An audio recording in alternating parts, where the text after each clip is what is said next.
Welcome to the VINSCHOOL podcast, the only place where we sit down with the brightest minds of our generation before they start charging us $500 to say hello. I'm your host, Ivy, and we have two absolute stars in the building today. Let's welcome them in.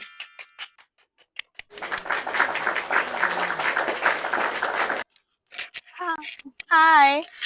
Hi, I'm Agatha, and I'm currently driving into David Geffen School. My major is dramaturgy and dramatic criticism. I'm 23 years old, and I'm born and raised in Connecticut, but I'm French. Hi, I'm Hakazana Aroha and I'm 20 years old. I was born in Japan, but I'm Vietnamese, and I'm a second year in Eastwood University, and my major is psychology. Okay, before we start, I would just like to ask, are you cold? Yeah. Okay. Can you bring in a blanket for her? Thank you. All right, so seriously, look at them. Like I'm totally keeping a pen and napkin under the table right now. Anyway, we're talking to them today about future careers. So listen closely. You might be hearing from future celebrities right now. Before further ado, I have a little bit a twist for today's episode. Instead of just telling you what these two have in mind for the future's career, I want you, the audience, to take a guess. All right, I'm just going to get started right away. The first question. If this job had a personality required sticker on the box, what would it say? Are we talking like calm Zen master or caffeinated chaos energy? It would definitely say professional overthinker with a flair for the dramatic. We're not exactly the Zen master. I would say we're more like high functioning existential crisis energy. Oh. I mean, like, you need the ability to sit in a dark rehearsal room and argue for 40 minutes about whether a character choice of a silver spoon is about like a metaphor for industrial revolution or whatever, or literally just a normal spoon. So you need the skill of, I guess, speaking? Yeah, exactly. Right. Kind of like that. It's like this very specific brand of caffeinated intensity where you're like kind of basically like a detective for vibes. Oh, wow. Interesting. All right, you? I think it would say calm and reliable. I think you don't need to be the loudest person in the room. In a big office, it is better to be someone who just gets the work done quietly and avoid drama. If you're too loud, you can get too much attention, so it can be stressful. All right, thank you. Sounds really chill. All right, the next question.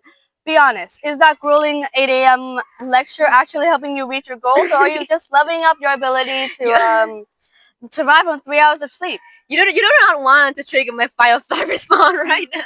Okay, look, the lectures on 17th century French neoclassical theory technically is kind of reaching my goals in a way, but like in reality, girl, I am 100% leveling up my ability to look deeply intellectual outside, but my soul is actually taking a nap during the lecture. I would say that I have reached a point where I can actually cite Moliere or like famous actor or famous playwright quotes in a very profound way, but I'm actually just filled by 3 chocolate espresso and a prayer. Wow. Okay, so your major is kind of helping you, but not really.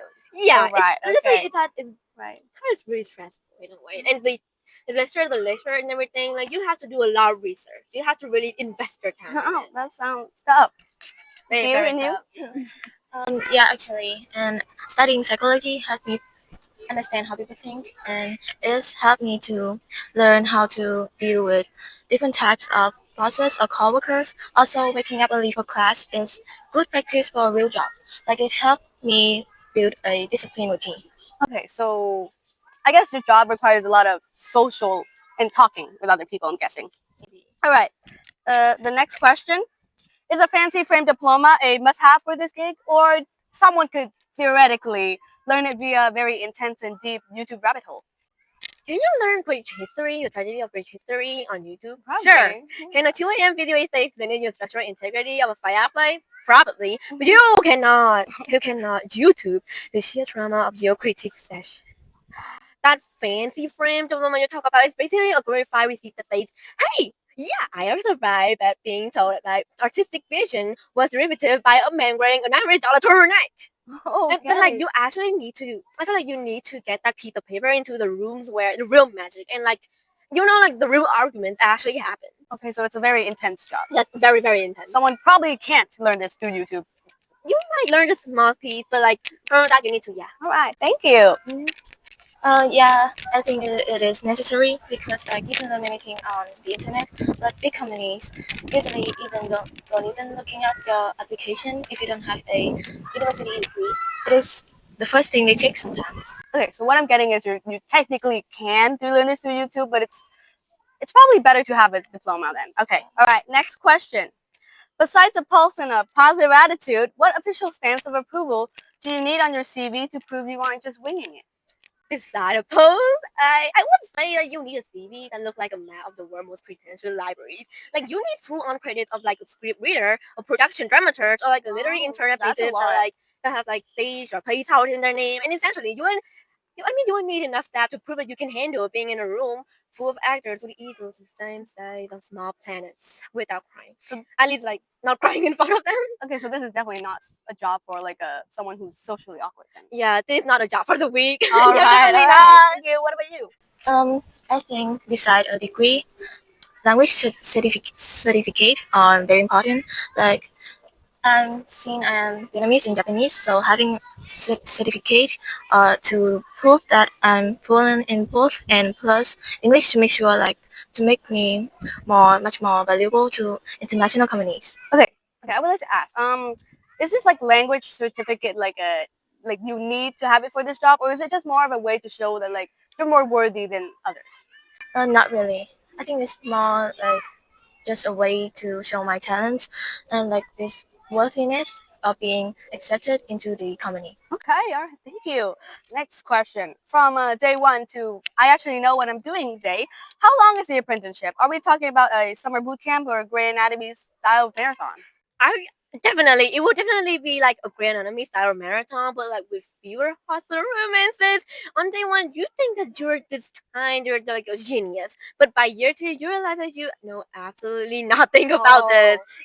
I would say it's like a slow burn in a way. It's like a decade long slow burn. You are forever an apprentice until the day a famous director stop calling you the kid with the clipper because you always just have an assistant, and they start asking you, "Hey, what do you think?" Okay, so basically impossible if you don't have like some kind of luck.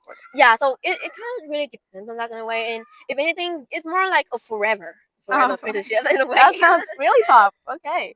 I think like usually the 3 to 6 months are the hardest. Like that is when you are an intern and learning this company system. So once you understand the daily routine, so the job becomes much easier and more stable. That sounds really chill. Like we only need to survive the grueling 6 months. All right, I'm excited for this one. Let's talk numbers without being too awkward, of course.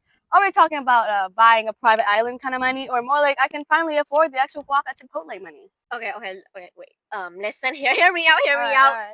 Nobody enters the world of high level theater to buy a private island. I mean, literally no one. If that is your goal, if that is what you want in the first place, then you should go into tech, basically. And because we are firmly in, like, I can afford the extra walk and maybe a nice bowl of burgers to warm my bank account got away. Right. And literally in the territory. And if anything, you aren't buying a jack. It's more like you are hopefully making enough money to live in an apartment that has more than one windows and a bookshelf that looks very, very impressive because you want to show your taste with everybody.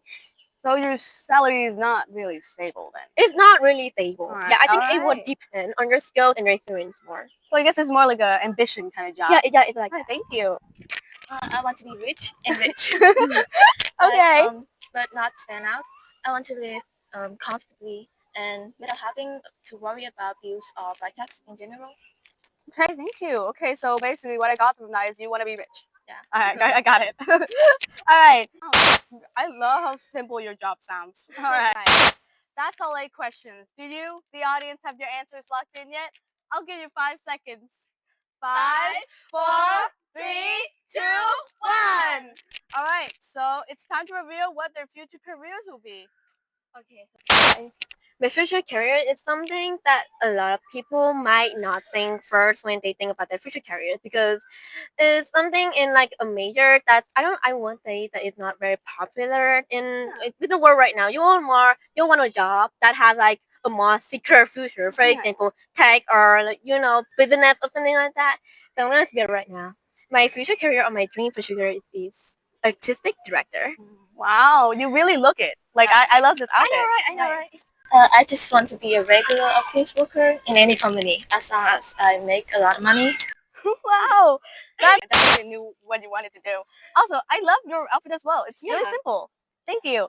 All right, and that, ladies and gentlemen, is a wrap on today's episode. I want to give a massive thanks to our lovely guests. All right, thank you. Whether you're aiming for just a nice office to work in or making it big, it just goes to show that excellence comes in many forms. Sometimes it's a grand ambition to change the world, and sometimes it's just the discipline to master the art of a wallflower to live your best and quietest life. To our listeners out there, get those qualifications and try not to fail. And also remember, get those autographs from your classmates because, in 10 years, you might be working for them. This has been the VINSCHOOL podcast. Stay excellent, stay You wanna know caffeinated, the and I'll see you in the next one. See you next Bye.